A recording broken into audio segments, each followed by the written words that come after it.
The Rukoo of the Quran has got nothing to do with ritual prayers. Assalamu alaikum. Today we are going to talk about the Rukoo as the Quran refers to it and uses it. As usual, I'll ask a couple of questions before we get into the meat and gravy of the topic. If Rukoo is indeed part of this ritual prayer that we all know, then why is it never mentioned in the Quran along with as-salah? Not even once. Why are the two always separated? Similarly, if the physical prayer does contain this ritual bowing, then why has Allah not once mentioned to us how many number of Rukoo we have to do per that prayer that we're doing? For example, X number of Rukoo in Fajr and X number of Rukoo in Dhuhr. Why has Allah not mentioned that? Do we continue to keep saying Allah forgot this and forgot that, and because he was, astaghfirullah, in this forgetful manner, he forgot to mention the number of Rukoo per prayer as well? Ma qadarallaha haqqa qadrih. This is going to be a short video and is part 2 of the series of Salats in the Quran series. In the previous videos, we have captured these things as propositions. Now all of these propositions are based on the Quranic ayats, and if anybody wishes to go and refer back, they should start by looking at that series. Let's summarize the points we've discussed so far. Salah of the Quran is a two-way connection between two entities. The Salah of the Quran has no particular form or shape. Different entities in the Quran do as-salah for different reasons. If and when entities do the as-salah correctly, it stops al-fahsha al-munkar. There is no wudu ayah in the Quran that might require people to wash up their limbs in a ritualistic manner before they could stand ritually to do a ritual prayer. None of that in the Quran.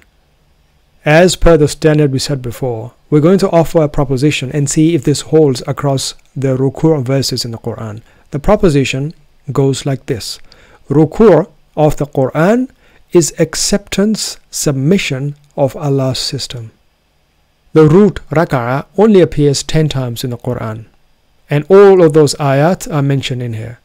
Normally I would have set up a proposition, established that through referring to the Quranic ayat, before I would have contrasted to show how the normal traditional meaning of that term does not hold if you were to superimpose the physical salah on top of it.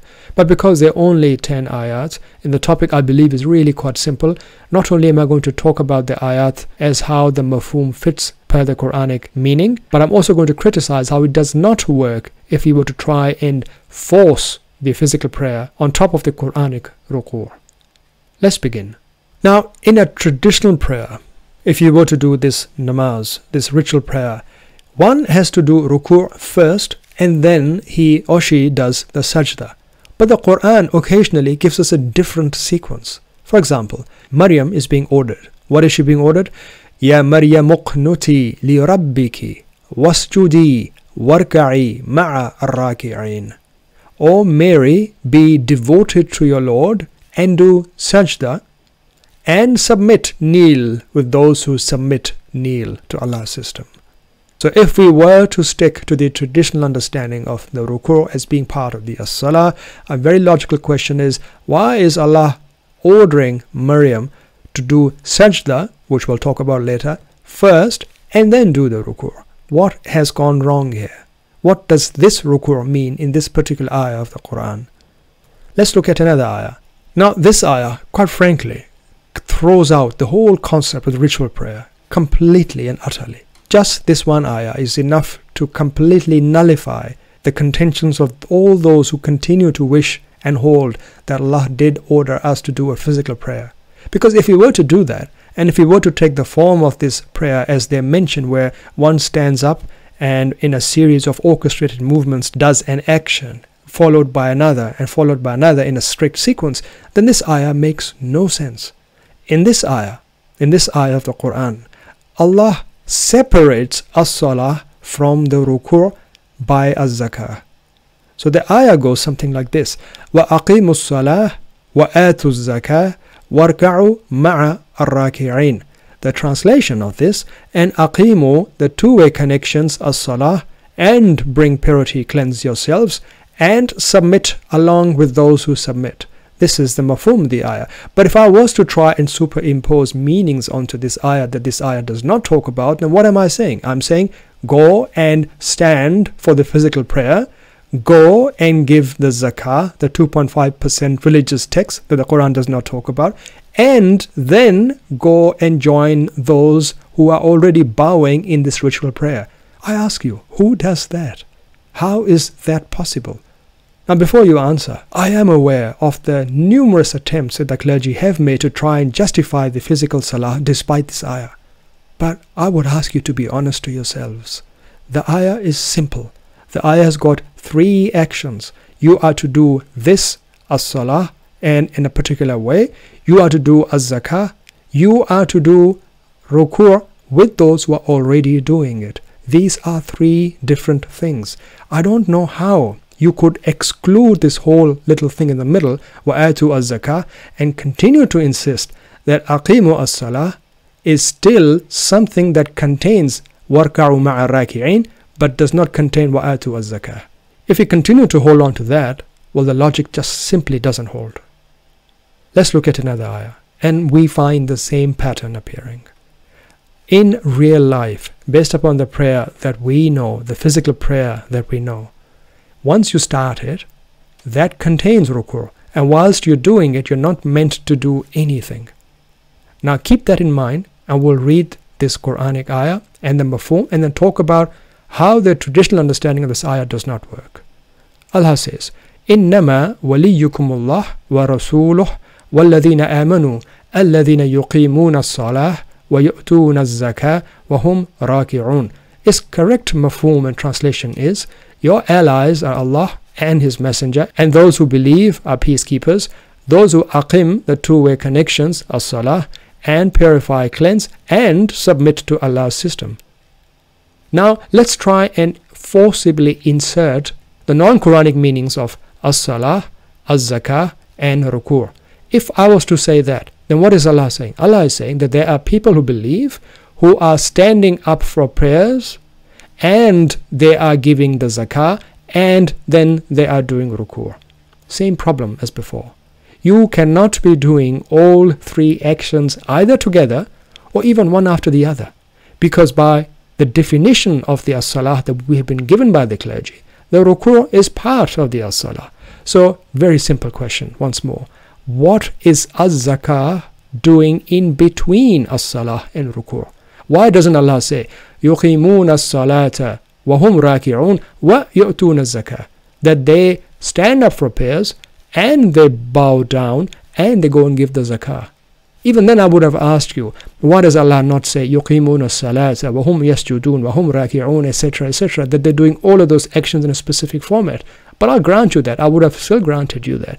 But Allah is not saying that. Allah says يُقِيمُونَ الصَّلَاةَ, and they are aqimu, the as-salah, and they're doing the az-zakah, and they're doing rukuu after that. There are 3 different things. I think we would be doing a great injustice if we continue to refuse what's right there in front of us, what is simple and obvious and clear. Another ayah. وَيْلٌ يَوْمَئِذٍ لِلْمُكَذِّبِينَ وَإِذَا قِيلَ لَهُمُ ارْكَعُوا لَا يَرْكَعُونَ. Woe on that day, period, to the liars. Whenever it is said to them, submit, they do not submit. What submission are we talking about here? Is this really the submission of the physical prayer? Well, why doesn't God say that whenever it is said to them, go and do this physical prayer, they do not do it, or they did not do it, or they will not do it? Or why doesn't Allah say they don't prostrate like everybody else does? Why doesn't Allah say they don't do wudu like we have been told we are meant to do before these physical prayers? Why the rukuu here? Why not any other thing?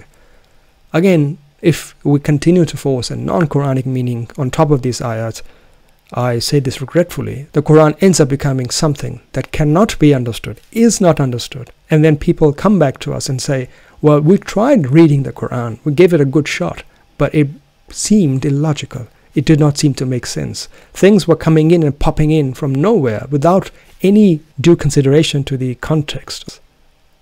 Let's look at one last ayah to wrap up this point. Normally we are told that as-salah is a physical prayer, and you're doing this because this is an ibadah. and Rukoo and Sajda are part of the As-Salah, which is part of the Al-Ibadah. Well, again, we have a problem if we were to read this verse. The verse says, Ya ayyuhal ladhina amanu, irka'u wasjudu wa'budu rabbakum wafa'alu al-khayr la'allakum tuflihun. O you who believe, maintain amn, submit, do tasdeeq to Allah's system, and do sajda, and serve your Lord, and do good deeds so that you may succeed. This should be the mafhum, the Quranic ayat. But let's try and superimpose the non-Quranic meanings on top of these terms and see the problem that we end up with.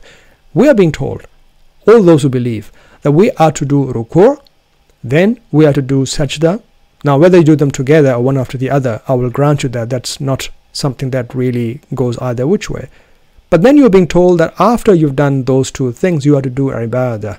My question again is, why is Rukoo and Sajda considered different than Ibadah in this particular ayah?